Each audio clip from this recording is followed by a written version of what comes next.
Should you use your HELOC to buy an investment property? How do lenders evaluate this? Or do I just get the HELOC and do what I want? What framework should I follow?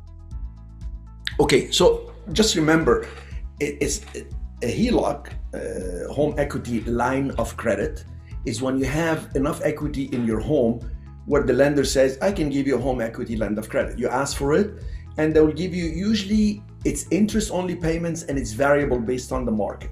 So there is a little risk when you have, let's say, your primary home with the line of credit.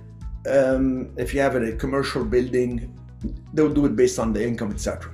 So understand the risk, first of all.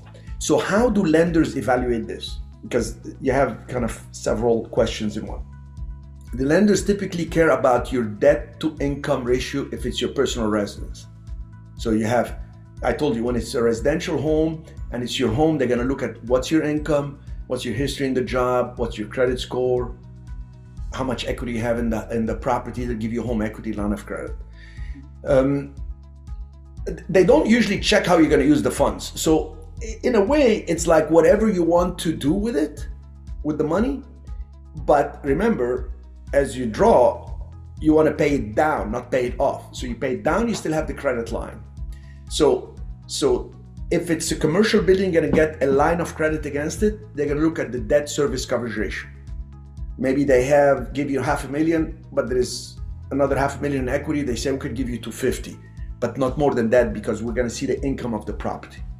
The lender is going to analyze the market risk, the market trend, your liquidity, debt service coverage ratio, and what they may ask you what you do with the money. Like I have credit lines. When we draw the credit line, I have to fill out a form because it's commercial, not the home. A home, my credit line, I write like a check, pay it down. It's just very, very, but nobody asks me anything. In a commercial building, there is a form and it says what you're going to use the money for. And I always say property improvements. I can say property acquisition. They love it because eventually if I acquire property all cash, I come back to them and say, okay, I want to pay down the credit line, give me a permanent loan. So they give me a new loan. What's the rest of the question? The rest of her question was, what framework should I follow? That's what I'm telling you. The framework is, literally check the risk. Number one, check the risk.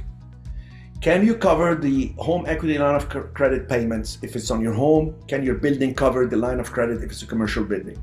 Okay, because you don't want to take too much risk with your home. Number two, the cash flow test. If you're going to buy something, what's the projected rental income minus expenses on that acquisition? Would it sustain?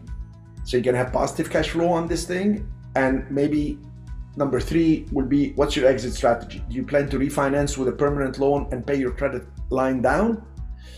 I always recommend for those who set up a real estate fund, I say when you buy a property and then maybe you buy the properties cash flowing, you buy another one because you're raising money from investors, you buy another one, maybe flip this one, maybe the third one, and then guess what you do? You have money, you're raising more money, you can find these, pay down that loan. Because now you're gonna have a property cash flowing and you have it free and clear and get a line of credit. Oh, somebody wanna cash out? You can cash them out right away. There's a great opportunity, you can jump on it. Market went bad, you're all cash here and couple these going. So you have a much better margin of safety. It keeps you disciplined.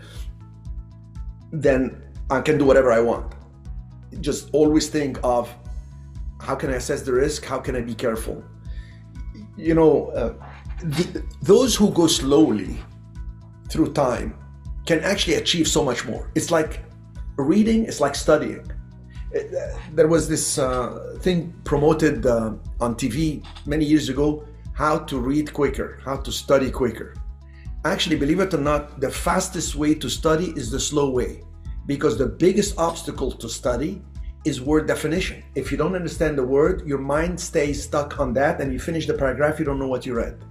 So the fastest way to study is the slow way, because if you stop, define the word, understand the context, and you continue moving, you go from being in a dark place to a light place.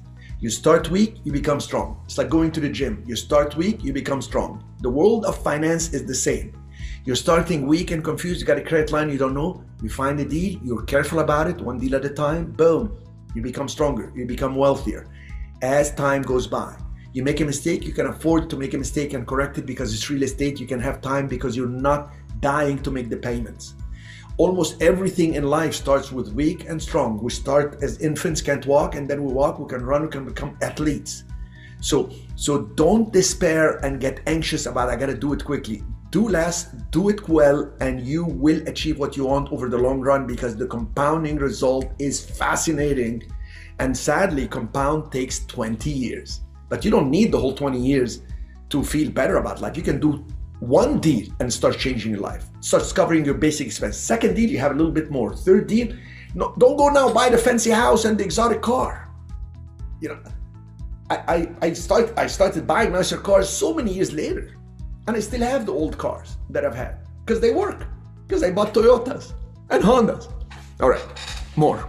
Let's go. Okay. Hey, one more thing on this is that yes, you sir. touched upon, but it needs a little bit more depth, and that's your famous structure.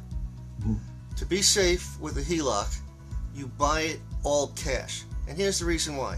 Mm-hmm. If you went into a regular PSA, purchase sale agreement, go to the bank, they're going to want, in today's world, 30-35% down. But if you take your HELOC and you buy it for all cash, and then you go refinance it, you might be able to get as high as 80%.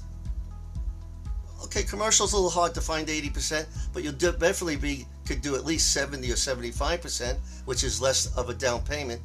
And then you have the balance of it, so you get back, 75% of the loan, the money you put out of your HELOC, take the cash flow and start paying it off altogether, and then you have a property free and clear, much quicker and much sooner.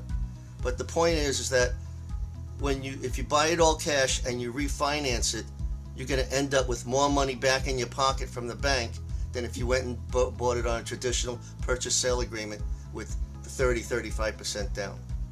Beautiful. Thank you. You're welcome. Thank you, Todd and Sharif.